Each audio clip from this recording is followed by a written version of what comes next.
And hello, everyone. Yep, your eyes are not deceiving you, nor are your ears. We are back. Welcome to a fresh edition of Midnight Magic Musings. Yes, it is a 2023 episode after some family issues, some health issues. We are back in the new year, ready to fire off, ready to do a whole lot more. I am your humble host, Lord Cephas. I am joined by the true star, the Earl of Florida. Earl, how are you doing here early in 2023?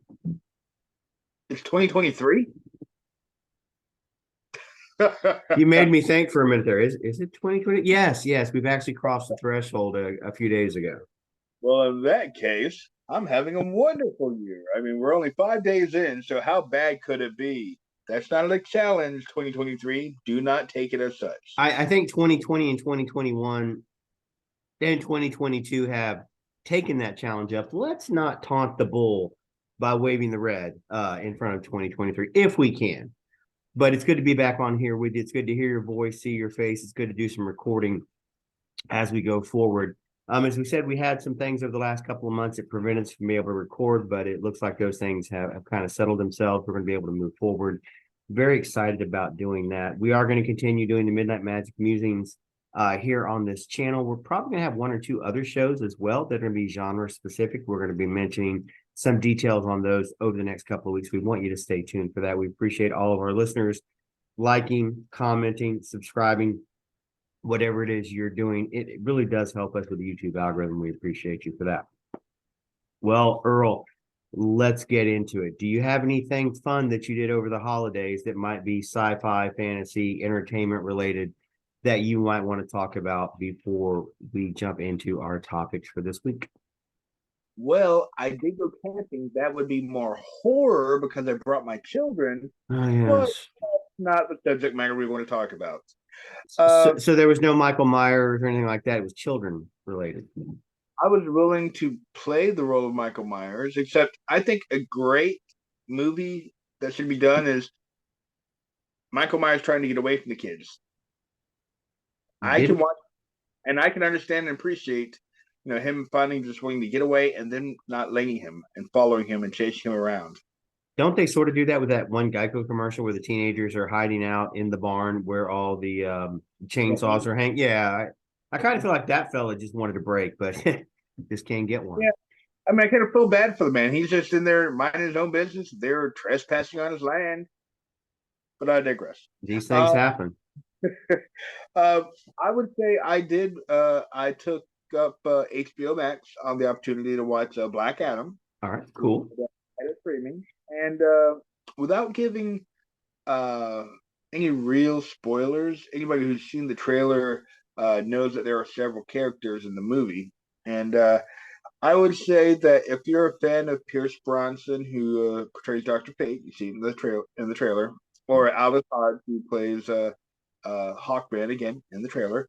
If you like either one of those actors, I would say it's not a bad outing to watch them in. Um, Other than that, it was a very it had a lot of generic aspects of it, like the always always inclusive Skybeam. If you know what I'm talking about, there's so many of those movies, science fiction or fantasy or superheroes that have the Skybeam. Well, Black Adam felt like it needed to include that, and I'm not hating on it. Just a random tidbit thrown out there, but I I wanted more. I was hoping for more because I knew that Dwayne Johnson had it was a passion project of his for so long, Mhm. and not to fire across the bow, so to speak, Mr. Johnson, love and death, but I felt like I had about as much uh, characterization and personalization of Black Adam as I do from Vin Diesel's portrayal of Groot. And that's not throwing shade at the actor. It was just the way it was written. They tried to, and again, not trying to spoil anything, but uh, for those who are familiar or somewhat familiar with the source material, we know Black Adam was the nemesis of Shazam, Mhm. Captain Marvel of DC, who in the extended universe they call Shazam, just to keep the difference between Brie Larson's character and Zachary Levi's character separate. But he starts off as the enemy, the antagonist, and he becomes kind of an anti hero esque character who slowly morphs into more of uh, a reluctant hero, I guess. And so in this movie, they try to put him on his own 2 feet and kind of give an origin story with a redemption story a little bit, with while still trying to retain some of the darkness that Zack Snyder's edition of the DC EU has marketed out with the dark uh, form.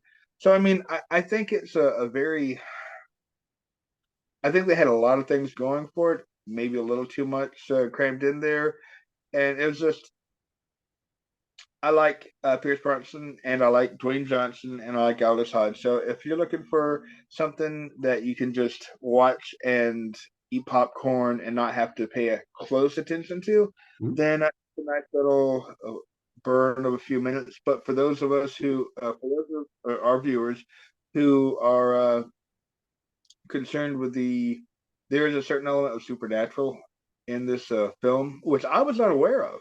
I apparently completely missed the trailers, because when I went back and watched some of the trailers, I saw it was like, I have no idea how I missed that. My 7-year-old son goes, "The devil," and I'm like, it's not wrong. So there is a certain element of supernatural aspect that I wasn't aware of until I was sitting there watching and goes, well, I didn't see that coming. And my 7 goes, "The devil." So for those who have certain spiritual beliefs, you might want to watch the trailers just to make sure you are aware of certain elements that will be in it. And because obviously at that point I'm like, nope, nope, I have a 7-year-old that I would like to sleep for the rest of his life, preferably while he's still younger, so I can sleep and maybe not end up in my bed every night. So for those of viewers, be aware of there are certain elements in it, but it's not a great movie, but it's not a horrible movie. It's just it's one of those movies that it's a popcorn flick. Right. But for us fans, we want a little bit more elevation, because we want everything to be better. We want everything to be above the bar, so that the fans keep coming in, the money keeps coming in, so they keep making these movies, because we love. That's part of the reason we do this. We have passion for some of these characters and for the genre itself. So we want them to do well, even if you're a Marvel fan or a DC fan. If you're a fan, regardless, you want both companies to do well, because if they start tanking, they're going to stop.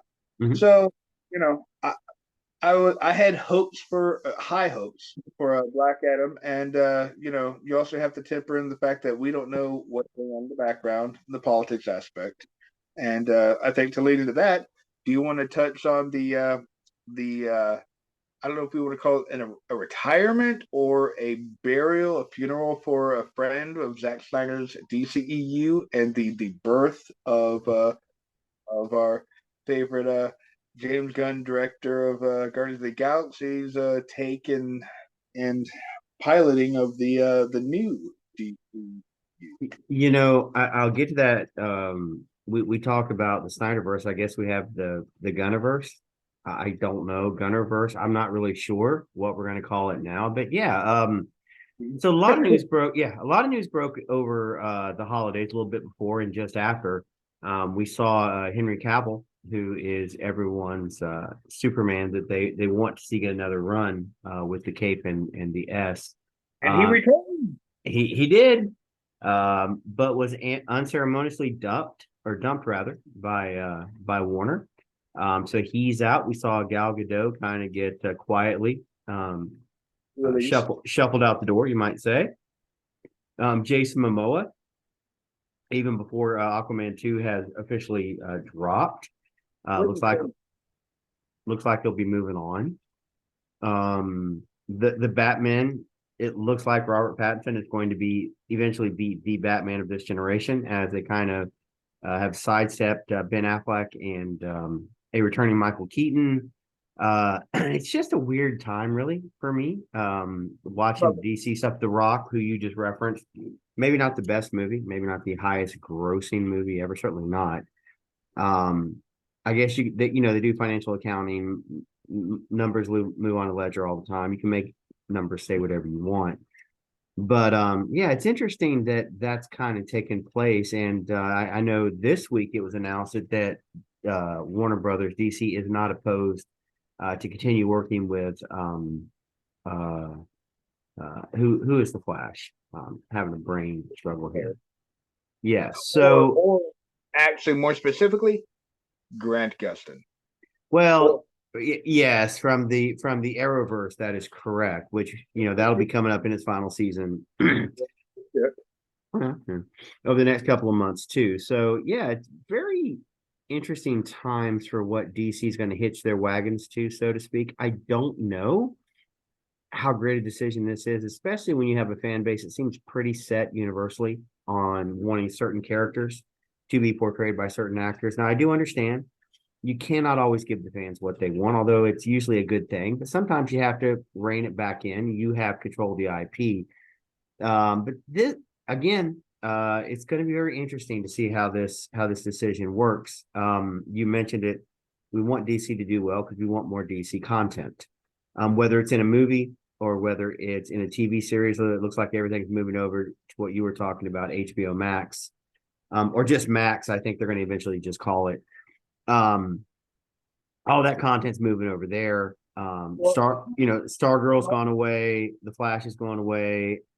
Would not be shocked to see Superman Lois go away after this season. So well, that good. James Gunn, I think one of the things that DC has been careful of is when they have somebody who's on TV, Mhm. specifically the Arrowverse.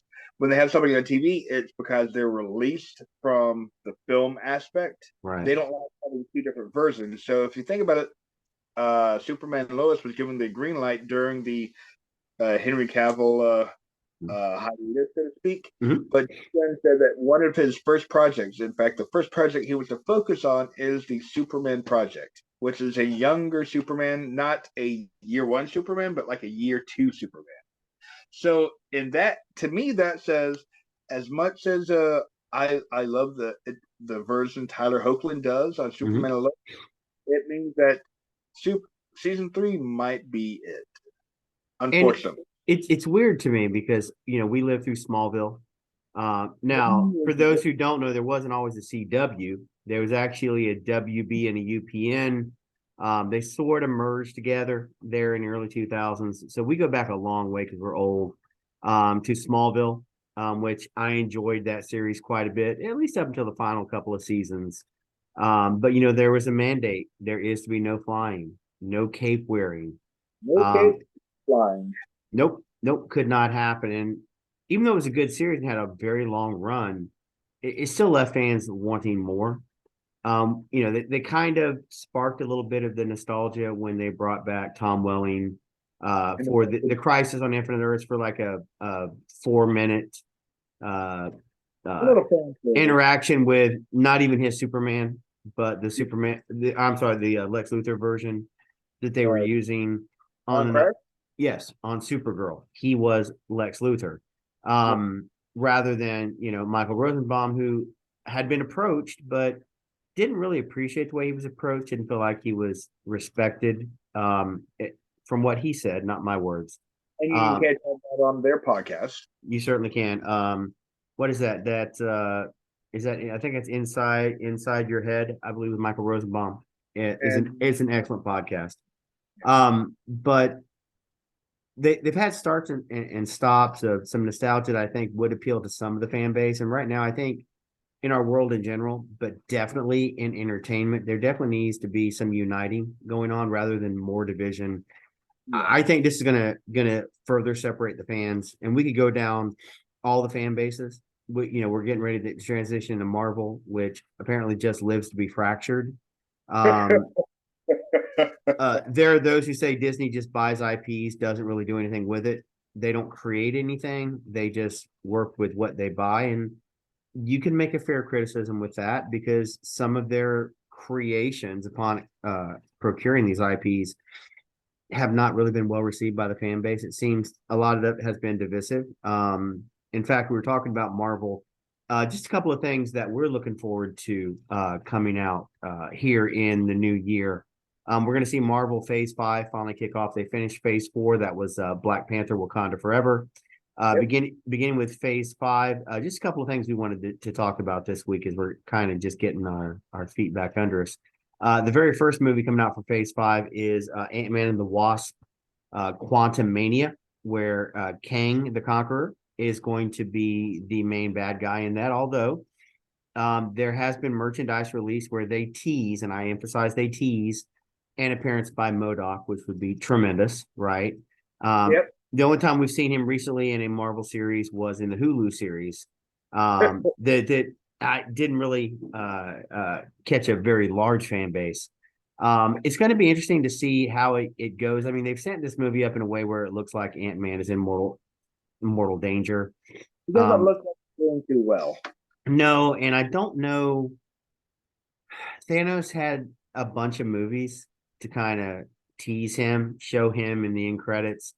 I don't know if Kang's appearances in Loki season 1 are going to be enough to rally the fan base. I mean, if you look at Marvel statistically over the last 5 years, most of their movies are front loaded. And by that, I mean the majority of the tickets are bought within the first week to 2 weeks. And they everything's front loaded. And then it just kind of tapers off after that. Ant-Man has never been one of the higher performing Marvel Studios productions. It's usually what 400, 500 million is kind of where it's done.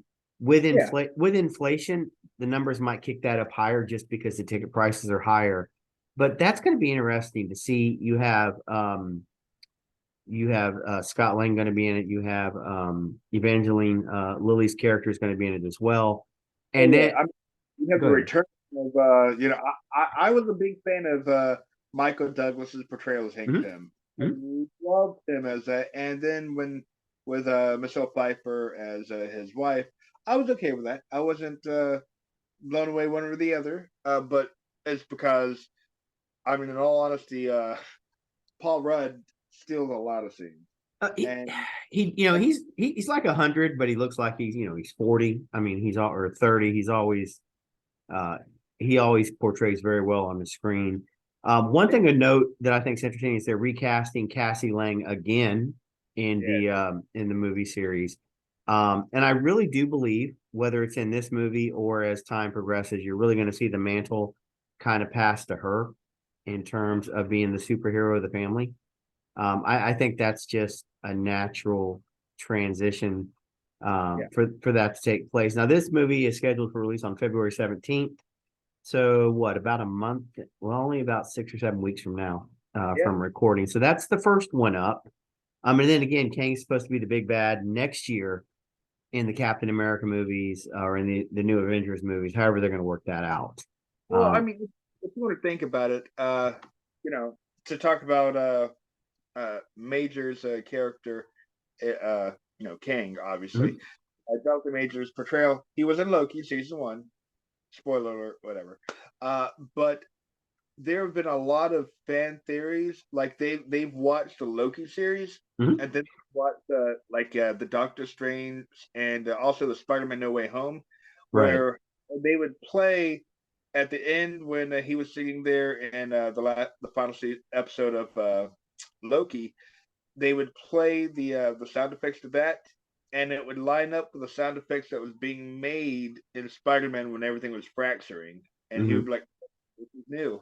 I just found that that just little tidbits that was interesting, but they have some time before we hit the next Avengers movie, and I'm curious to see where all he shows up, because we're going to go through the Phase 5, but we also have some of the series obviously going to be on Disney Plus. I'm like, if you're really wanting him to be the big bad, kind of like how Thanos was, he's going to be popping up in a lot of places this year to get it rolling. Otherwise, he's a sad replacement for Josh Brolin and Thanos. So it's interesting you bring that up, is having to populate a whole bunch of series and movies with him, because we're talking about a year from now, a year and a half from now. That's the culmination. I I don't know. We'll see. A lot of ways, and I've heard this from a lot of my friends, and feel free to comment on this. Endgame was sort of, no pun intended, the end for a lot of the fan base. That was their story. They'd been with it start to finish. RDJ is gone, series over. Now, some stuck around for Spider-Man and how he dealt with the loss. But financially, what we've seen is not the movies underperform or not make money, just not at the level that maybe they were. Now, listen, you can argue COVID. Obviously, that has a factor in that. We certainly saw that affect Shang-Chi and the Eternals, Black Widow. But it's going to be interesting to see how the fan base comes out for these. Now, Black Panther, I think, was an anomaly because you lost Chadwick Boseman, who was the main star of that franchise. But I am interested to see going forward how these movies kind of land. Black Panther, Wakanda Forever actually landed between Thor: Love and Thunder and Doctor Strange.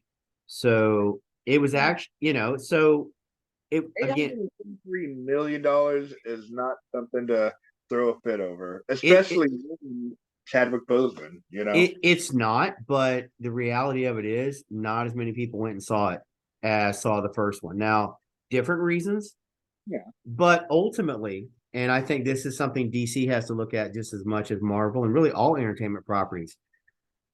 We grew up wrestling fans.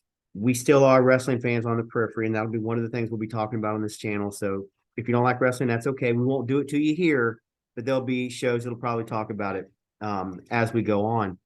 One of the things we learned early on is a lot of times nostalgia brings people back. They want to see those things, but there is a point of where the rate of return gets smaller and smaller and smaller. You have to be careful that you don't bleed the diehards too much, Mhm. because then people just throw their hands up and say, well, I'm not as interested. I'm not saying that's where Marvel is, but I'm saying all entertainment companies right now need to be considerate of that. I'm a fan of Yellowstone. I'm watching 1923. We watched 1883. Myself, Lady Cephas watch it, or are fans of that. There's 4 more series coming by Taylor Sheridan, who I think is an amazing writer. But He just also from did too, but so is Stallone. that's which that has nothing to do with that franchise, but I find it very enjoyable.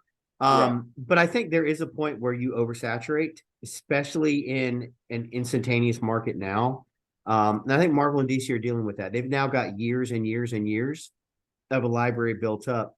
But how do you keep that excitement going? Just dropping a movie isn't keeping the excitement going. We haven't even gotten into some people's looking forward to Fantastic Four or X-Men, which is still 5-6 years away. What Who? will exactly? I'm sorry, it'll probably be referred to as the mutants. Oh Lord. The question becomes is, what does your fan base look like in 4 or 5 years? I think the next 2 years are really going to tell the tale. We've seen both studios have problems with movies. Marvel with Blade, which should have come out the end of this year, but completely fell apart. Now you can read into leaks and rumors what will Mahershala Ali apparently not happy with the production. A decade. Well, and the other thing is the leak was there's only 1 or 2 fight scenes the whole movie. I'm like, how do you have a Blade movie with 2 fight scenes? That makes literally no sense. He's Blade with a blade. So, Unless the fight scenes are 30 minutes long. well, I mean, if we're going to do a Kill Bill type scenario where they just go on and on forever, I'm open to it. But our point is that this really does bear some watching. I mean, we're cautiously optimistic, but a lot of these characters and franchises have kind of run their course or are coming close to running their course. It's always hard to flip them to somebody else. You see Resistance. We saw that with Sam Wilson going Yeah. from Falcon to Captain America. Um, also remember, a lot of these characters age out and or don't want to play those characters anymore. So the studios have to do something. Well, you know what's interesting though, to Hmm. tie in with what you're saying right now is, do you remember what year Iron Man came out in? 08, was it? Yeah. So what you're saying is 2023. 15 years, Yes. you have a different fan base. Yeah. The fans you had back then that were, young adults or early teen or late teens, they're now aged out. Yep. You know, they've got kids, they've got families, they've got priorities where, they may Mhm. not be able to run to the theaters and everything or pop up at Disney Plus and sit down and watch splurge on a 6 episode limited series. Mhm. Marvel, not only do they have the actors who are aging out or wanting to pursue other things or whatever the things may be, they're now. I mean, if you want to say in 3 more years, you'll have an 18-year, you Yep. know, an entire different generation than what you started with back in 2008 and Robert Downey Jr. as Iron Man. And I think That is the story of our family. Mine, when she'll turn 18 in what 2.5 years, she's grown up knowing nothing but Marvel. Marvel has been her Star Wars. For us, it was Star Wars. For her, it's Marvel.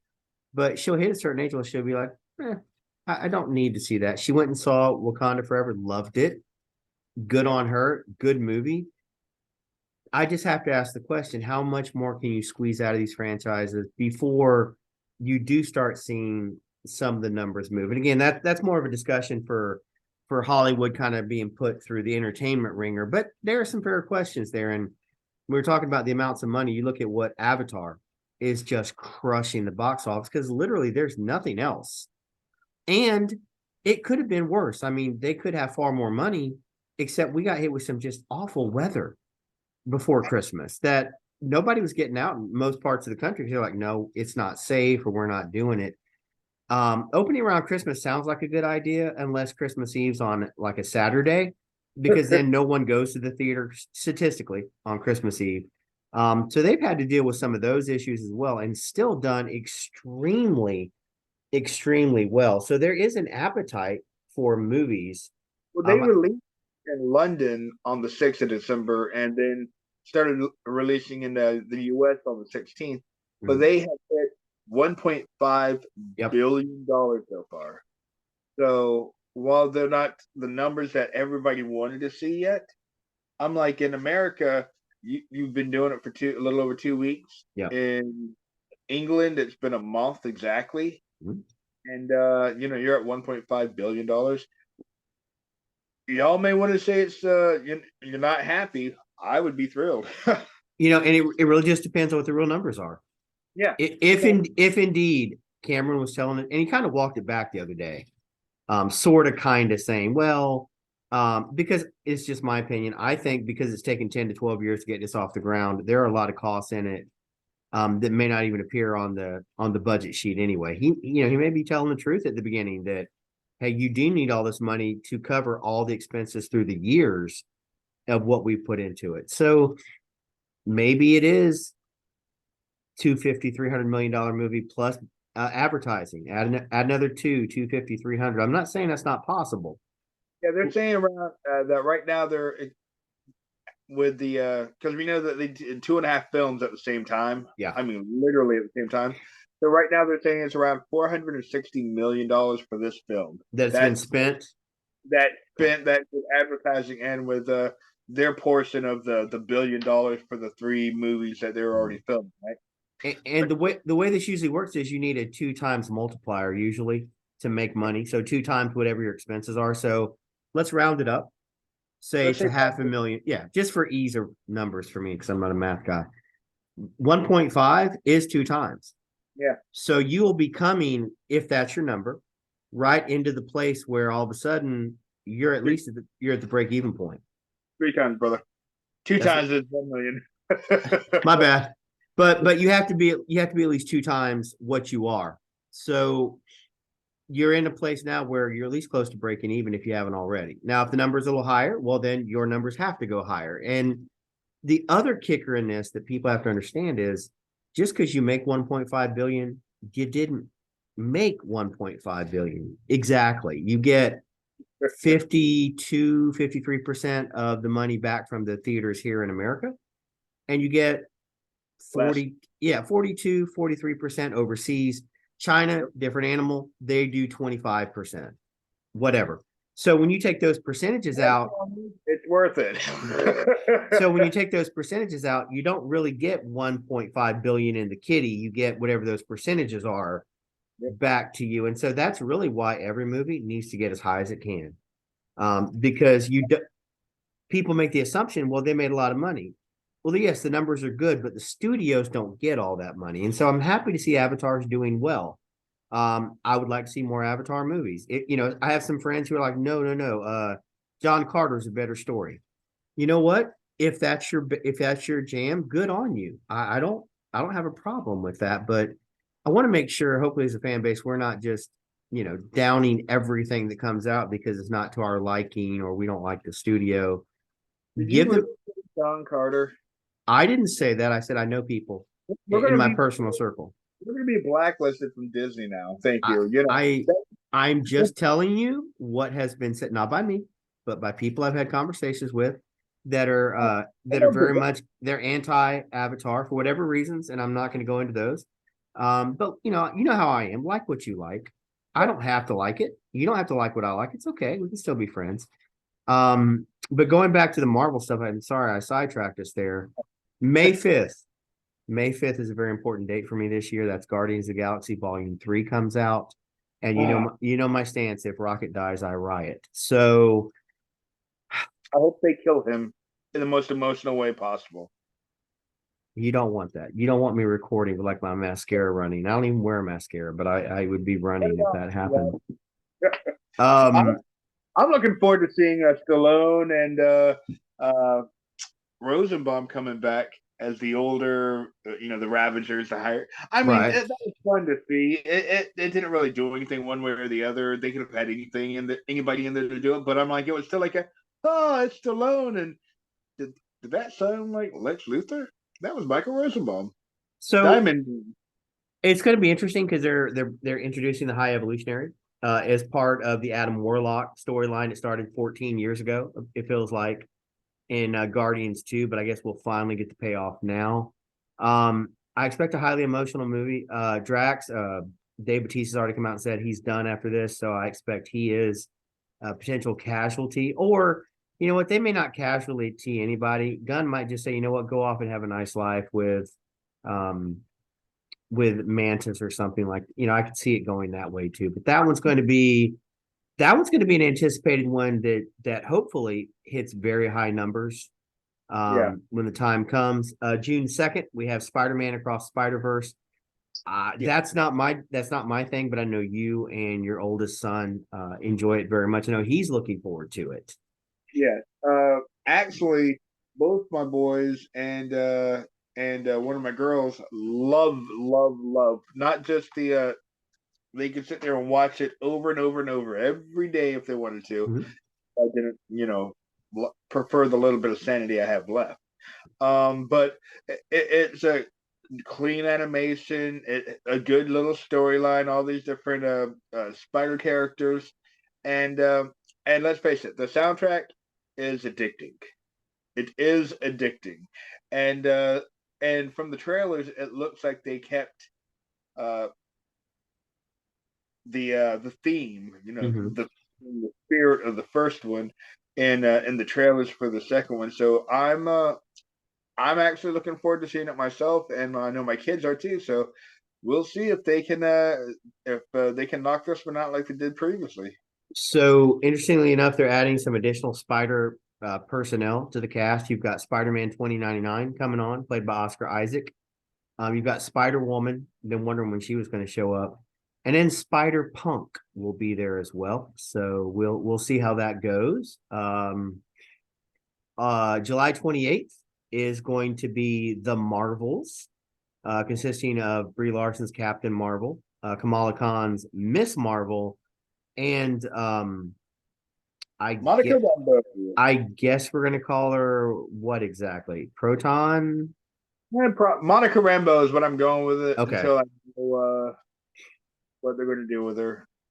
I'm sure there'll be some tie-in to Secret Invasion at some point, which is now a Disney Plus event, not a movie. So that'll be interesting to see how that goes. Miss Captain Marvel on its own was a huge bridge movie between Wakanda Forever and the Avengers Infinity War. So it was a $1 billion franchise. We'll see how well it And does this time. for the fans, I mean, the fans either love it or hate it. There are no in betweens there. It's very strong. You're either a big fan of it or Mhm. want to burn everything down that has to do with it. Well, I, okay. me personally, even if Captain Marvel wasn't in it, I think I would love that movie because of the uh, Blockbuster Mhm. and the retro clothes or the arcade. And I was like, what is I felt that in my bones. I was like, I needed this. I didn't realize how Well, badly I needed Blockbuster again. and again, that's an age thing. That's a generational thing. Yep. My kids were just like, that looks stupid. And it does because it's not what they didn't grow up with that. Oh yeah. So speaking of train wrecks or dumpster fires, or we're just not sure, Craven the Hunter stalks theaters on October 6th, 2023.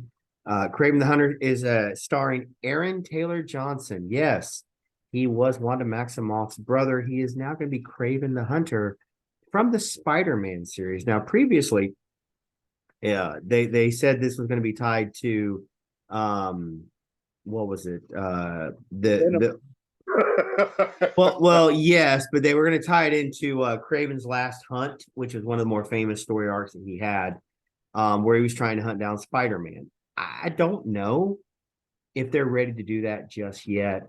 We saw Sony did Morbius last year with mixed results, and I think I'm being probably overly kind. We saw Venom 1 do very, very well. Venom 2 did okay, not as great. I don't think it was as good a movie, but it still did okay. Yeah. They really need to get back in the win column here with Craven. If this one does not do well, that's going to put Sony in a very interesting position because their hits have been Spider-Man related, but they're more pop culture related. Venom is known in pop culture. Craven is more of an actual comic book fan character where you really have to know that or have played the video games, the Spider-Man games, to have encountered him. So this is going to be interesting to see how it goes. I hope it goes very well. I think Craven the Hunter can be a great character. It's just going to be, how do they portray him? Is it done sort of like Disney does with some of the silliness, or does Sony take a very serious tack to it? I look forward to seeing how this plays out. Well, I think you mentioned Venom, and that it's more mainstream. It's more well known. Yeah. I think it had a bit to do with it, obviously, because Venom has always been closely related to Spider-Man Mhm. in whatever mythos, including Spider-Man 3 that we're going to talk about. Sure, Uh, sure. but I think another part of Venom was you had Tom Hardy, who is beloved by so many people. He's got a pretty staunch following, and I'm also one of his followers. I enjoy watching his movies and shows. So that was another reason I tuned in. Morbius, I'm not sure. I watched that and it was, I'm not entirely sure how to put it. Uh I think they could have see, I think the problem is literally what's happening right now is I'm not sure what to say. I'm not sure where they deviated and what happened because the story wasn't bad. You had some quality actors and actresses in that, including Matt Smith, who everybody loves from Doctor Who, obviously. And I think that they had ideas, but it just got jumbled along the way and did not translate right. And I think that may have been the issue with Morbius. So I'm hesitant and hopeful for Craven, not because I love uh, Mr. Quicksilver, who also portrayed Kick-Ass in two films, the Mark Miller comic book series. So in his younger years. So I'm also I'm looking forward to Craven, and I want to.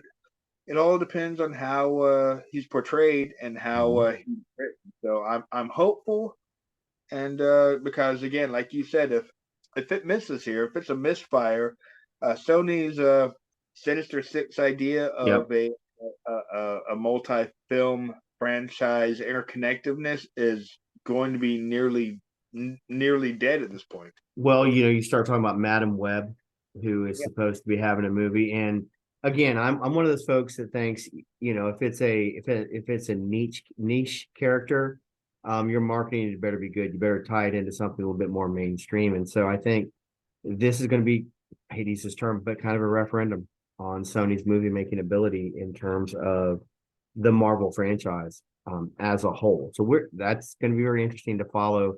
So what Some you're saying is this better be a kick-ass movie.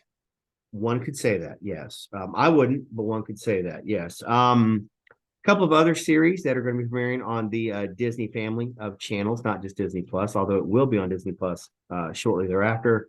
Marvel's Moon Girl and Devil Dinosaur, the animated series, will appear on Disney Channel in mid-February. Marvel's What If should be coming out later this year as well. Secret Invasion, Echo should be coming out as well. Loki is supposed to drop. Ironheart's on the schedule. X-Men 97 finally debuts late in the fall. And then the Agatha show actually got pushed back. It was set for winter of 2023, but that one's not going to be happening as much. Let me just ask you your opinion on something. Does it feel like I just went through a whole lot of material that's coming out related to the Marvel universe as a whole? It just feels like there's so much that it's kind of watering down the consumption of the fan base. We saw last year, Moon Knight, Loki. We saw who am I missing? She-Hulk. She-Hulk, the Falcon and the Winter Soldier at the beginning as well. We did see that. And the first season of What If. We had to Werewolf by Night, which I thought was pretty interesting. I wouldn't want to see a series of it, but for a one-off, I thought it was interesting at least. We had Miss Marvel this year as well. That's like 5 releases on top of the movies. And so I'm wondering if sometimes they're not being hurt by their own need to create content because Disney Plus wants to compete with Netflix and, even though they own, part of Hulu, they're competing with them, AMC Plus, whatever streaming service, Paramount Plus or Paramount Network, whichever one you're looking for. That much content yearly, I feel like you're burning through a lot of stuff. I don't know. It's going to be interesting to see how the fan base reacts if you keep that pace of content release up. I mean, I think that may be part of it, but I was also thinking about it just now as we were going through the list of all the Disney Plus content. Mm-hmm. I'm curious what the numbers are for a Marvel MCU film versus one of these little limited series. What the budget is, how much they're spending. I mean, which one is going to be potentially a bigger budget? And I would assume it would be a movie for the most part. I think Secret Invasion, though, is going to give you a run for your money on that one because there's got to be so much CGI involved in the Kree and the Skrull war. And then you got to have characters who are portrayed by, that one's going to be pretty expensive. And Disney doesn't really release its budgetary numbers for that. They don't even, unless they have something that's a huge hit, they don't even release their watch hours, which usually to me makes me go, if you're not, blowing your own horn about something, what's wrong with you? We have Samba TV that does some, there are some guesstimates of streaming. And for the most part, these Disney shows don't track high in the numbers. I think that's why because if we go back to WandaVision, it was a way for them to save Vision and bring him back. So it's almost like a reboot spin-off kind of thing, right? Right. It would better cost if they had done that story and try to keep Paul Bettany if they had done that on the big screen. We know Captain America, Steve Rogers was gone. So instead of doing the next Captain America on the big screen, they're like, why don't we do the quote unquote origin story of the next Captain America on the small screen? and they've done it with Hulk, and they've done it with Yeah, Hawk. And I'm like, that's a maybe good one. Yeah. that might be their plan, is to get the origin stories out on Disney Plus. It may, water down the content a bit, but you're not spending your $500 million for the budget and the advertising and all this stuff compared to what you'd be spending on a limited series. And I'm like, that might be part of it. And because we know that, obviously, we mentioned, one of the next ones you're going to be talking about is the Captain America movie that's going to be coming out. Mm-hmm.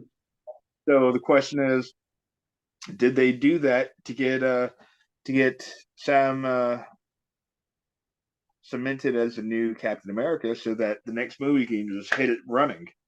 It's interesting because one of the things we've talked about previously is the amount of money spent on talent. Well, when you are basically writing Hawkeye out of his own series, and by the way, our best Jeremy Renner, who suffered an injury while trying to help somebody with a snowplow accident, is still in recovery. A lot of these actors are being phased out. So for some of it, it's age or wanting to do something else, or they've kind of, it costs a lot of money. So you go a little cheaper. I don't mean that disrespectfully to the actor or actress. I think the danger in that, though, is a lot of times, and I see this in stores, some of our business practices that we do in our real world life, not this one. There has been a noticeable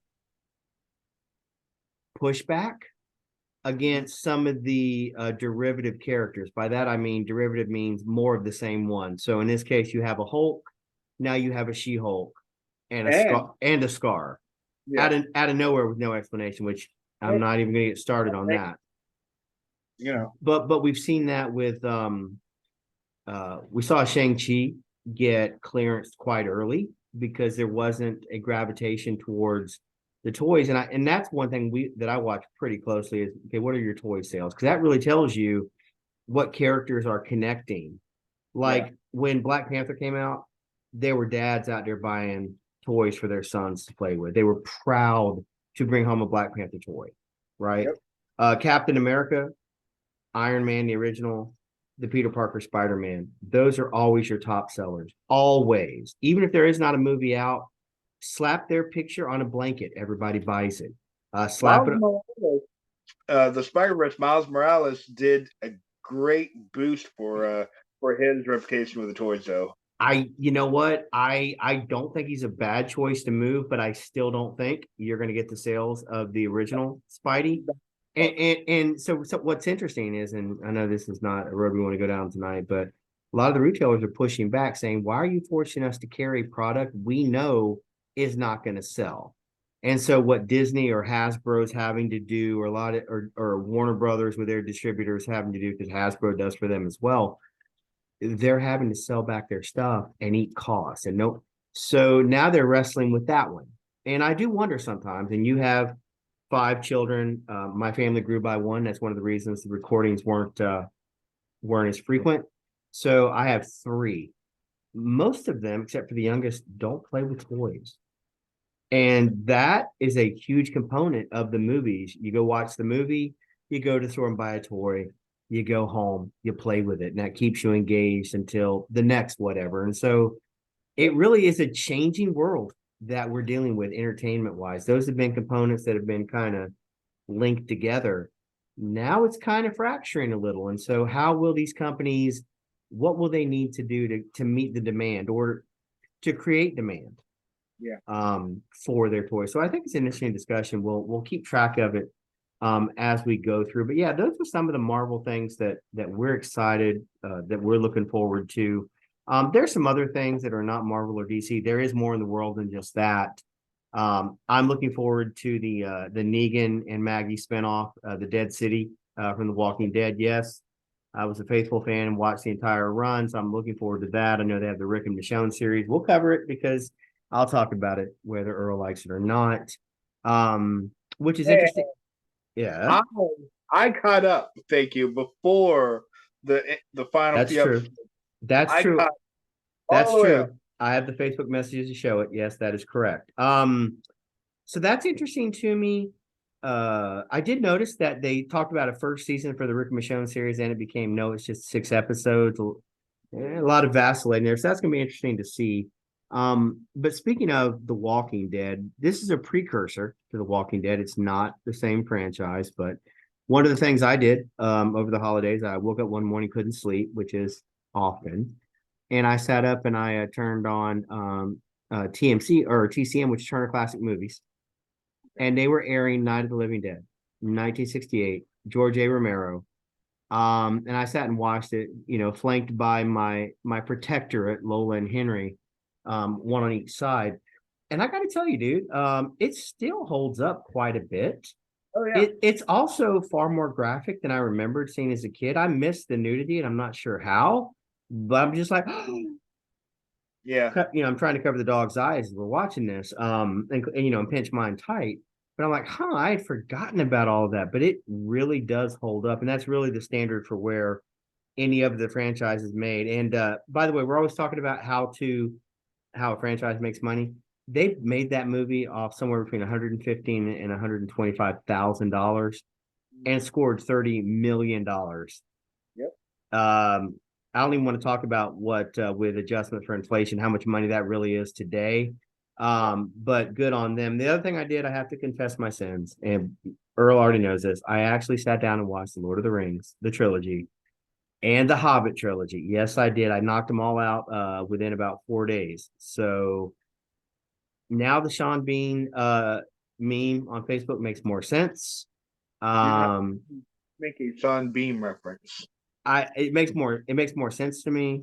You don't just walk into Mordor or anything like that.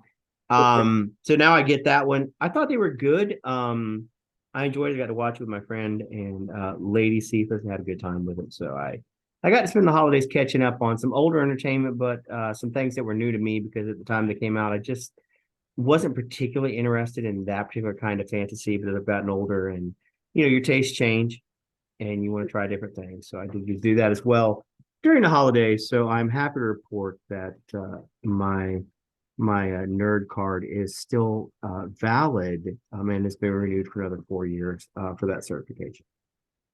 Well, yeah, there is definitely that.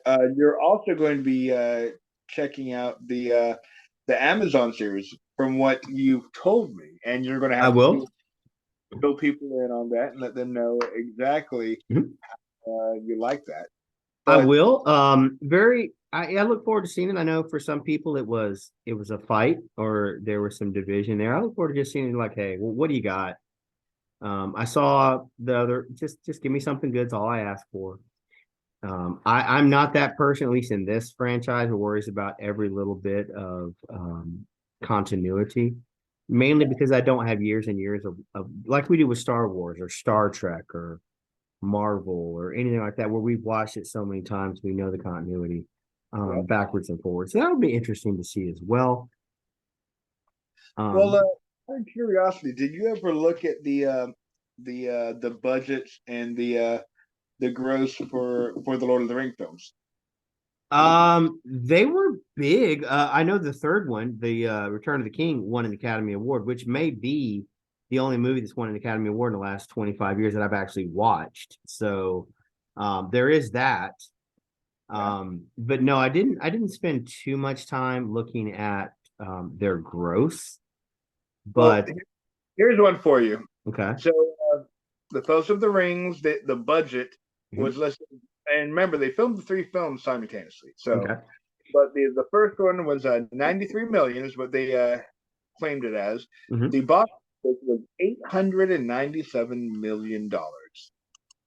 The second one was the budget was 94 million, Hmm. and box office climbed to $947 million. All right. And yeah, so a bit of a rise. And then the third one, the budget, so you can see where they split it across the board, 94 million, but the box office was $1.14 billion. So we talk about the MCU and DCU, but there are movies Mhm. out there who have hit massive numbers or even respectable numbers off of much lower budgets, like you were talking about with George Romero's classic. So Mhm. it doesn't matter if you make $1 billion and it costs $600 million to make. What matters is how far those two numbers are, Yeah. and what the actual, what you've actually made. Well, exactly. And Shang-Chi was in a fortunate position when its movie was made because it was made at the same time that Thor was made, Thor Love and Thunder. So they got tax breaks for filming in Australia and got to keep their costs low by doing the two movies simultaneously. So they I know Thor Love and Thunder made money. Shang-Chi, it was released right in the middle of COVID. So it didn't make a ton of money Yeah. for reasons that are obvious. And I know some people are like, well, but it didn't make money, so it's a loser. Well, you have to be fair and understand what was going on at the time. Nobody made money that year. No, Nobody did. no. What we saw last year, we saw some really strong movies. We saw Top Gun Maverick do very, very well. I just saw. What's that? I just saw it. It was on Paramount, and I Yes. actually watched it, and I was pleasantly surprised. I wasn't expecting anything great or momentous or anything, but I was expecting a lot of coasting on the Top Gun originals, coattails of Mhm. familiarity and people tuning in. But I enjoyed it. I think the part that I enjoyed the most, without spoiling it too much, is Tom Cruise is willing and able to be Tom Cruise, but he's also willing and able to recognize and step back a little bit and be like, I'm not a 20-something-year-old or early 30, fighter, blah blah blah. Mhm. I appreciate the fact that he's willing to acknowledge that in his films, and poke a little fun at himself in the process. So I think so. He's got the Mission Impossible movie this year, doesn't he? yep, Dead Reckoning or something like that. Now that if I understand that right, that's a two-parter. yep, That's most of the time you don't go into a movie knowing it's a two-parter. yeah, So that's going to yep, be interesting how that plays, but I don't think his star has been any hotter than it is yeah, right now. Off of a movie that was a sequel 25 years later or something, some such. So, yeah. well, actually longer than that. No, way longer than that. Yeah, Was because it was 88, I believe, is when Top Gun came out. Yeah, I thought it was 87 or something like that. But 87, 88. Yeah. Well, whenever Kenny Loggins sang, Highway to the Danger Zone. But well, 22 is a few so years. yeah, so back in that, it's amazing that his star could rise that hot, burn that bright. But it really goes to show if you make something that's good, Quality. quality, yeah, and that's what I mean, quality, people will come out and see it.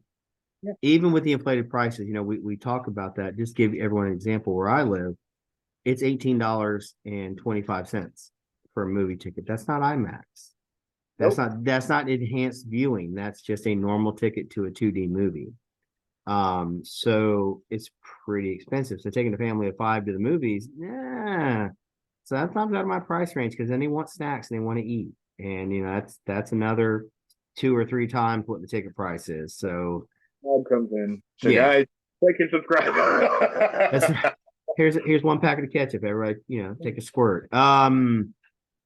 So yeah, I'm not screaming woe is me, the entertainment industry is dying, but I think there are challenges they're going to have to meet. And if they don't, then you're going to see some withering, I think, take place over the next couple of years. If entertainment is not, how would I say this, responsive to how we consume media now. I have a friend who's got a 15-year-old son in New York. He doesn't own a TV. He's got a phone or his tablet, but he watches TV. Yeah. He consumes media on his tablet, but he doesn't have a TV to watch. So ratings and such don't mean as much. But the problem with that is that also means advertising doesn't mean as much, which is less money in the pocket of these studios. So it's going to be interesting. How do you counterbalance that, if you Well, will? if you look at the way we watched and we absorbed and consumed media when we were kids, there's no comparison because I remember when we were late teens, early 20s, it was like, oh, we want to watch this movie, but we didn't want to go see it. You could go drive around certain areas in town and find like maybe the guy who had the bootleg DVD Yep.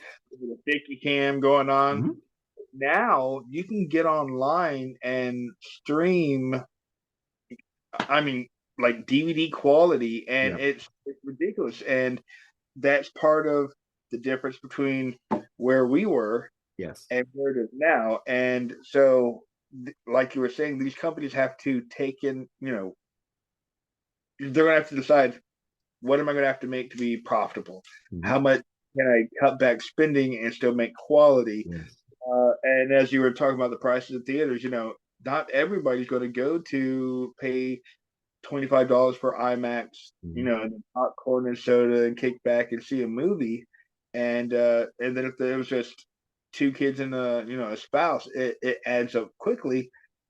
They'd rather stay home and wait for watch something streaming, Mhm. content that's streaming, and wait for that to drop on one of the streaming uh subscribers that they can subscribe to watch it. So as you said, over the next few years, I see there's going to have to be some counter and balances, some check and balances to Mhm. decide what's going to be the next it. Because if you think about it, when Redbox came out, it was Mhm.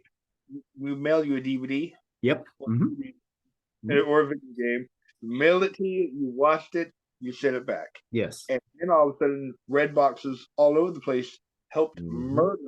change the landscape of Yep. physical media.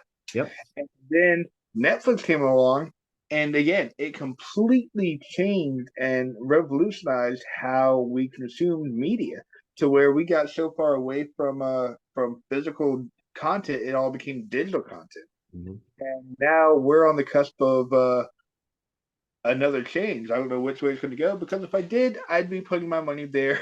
And Yeah. Well, it's interesting what you're talking about because what some people have done is kind of gone back the other way, got the yeah, physical media, ripped those DVDs, and then basically created a Netflix like service, which they're hosting on their own domain. I mean, there's so many different computations of how this works. yep, It's going to be, but it's going to be interesting to see where do things go from here. If you don't change, you die in terms of business. And that was one way they dealt with piracy. Somebody played a movie I saw playing the other day. It had the Homeland Security and all about, piracy is not a victimless crime and all. But with the streaming services now, they finally figured it out.